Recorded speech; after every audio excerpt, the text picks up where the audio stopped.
Voilà plusieurs mois que les députés écologistes, nationaux et européens, vous demandent d'arrêter les négociations avec les États-Unis qui visent à débrider les échanges transatlantiques. En effet, engager l'Europe dans un processus affaiblirait les règlements nationaux et européens. Elle préserve pourtant la qualité de notre environnement, notre santé, la protection des travailleurs, des consommateurs et des données. Ce ne sont ni les réponses de grande vigilance du ministre de l'Agriculture en juillet dernier à la question posée par mon collègue Paul Molac, ni l'évacuation de ces sujets par la secrétaire d'État au commerce extérieur hier, qui soit de nature à nous rassurer.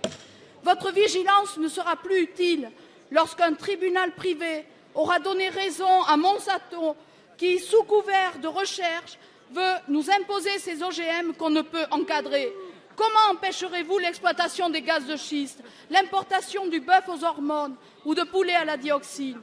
Votre transparence promise dans les comptes rendus de vos négociations ne nous permet pas d'en évaluer leur teneur.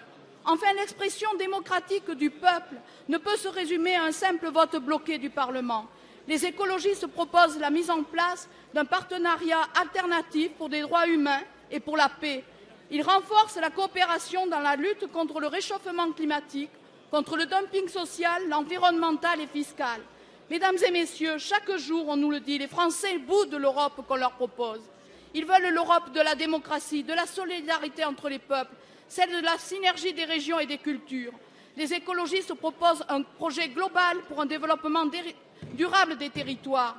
Monsieur le Premier ministre, est-ce à ce projet d'une Europe supermarché géant et au seul profit des spéculateurs que vous encouragez?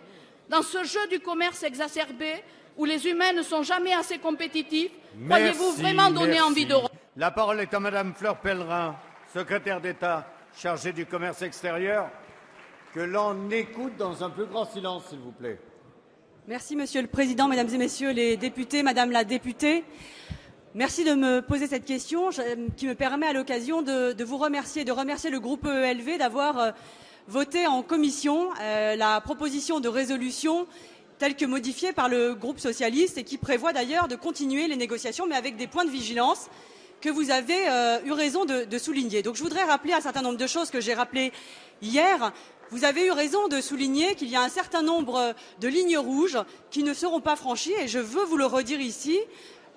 Tout ce qui concerne les préférences collectives, c'est-à-dire le fait que nous n'accepterons pas que dans le cadre de ce traité puisse être négociée l'arrivée dans vos assiettes d'OGM, de poulets désinfectés au chlore, de légumes ou de produits clonés. Tout cela, nous l'avons bien défendu dans le cadre de la discussion du mandat de négociation et c'est une ligne rouge qui ne sera pas, je vous le dis ici devant la représentation nationale, qui ne sera pas franchie. S'agissant de la transparence, j'ai indiqué hier ma disponibilité à venir devant les différentes commissions de l'Assemblée et du Sénat intéressées par les négociations et de le faire à chaque fois que se produira un cycle de négociation comme c'est le cas actuellement.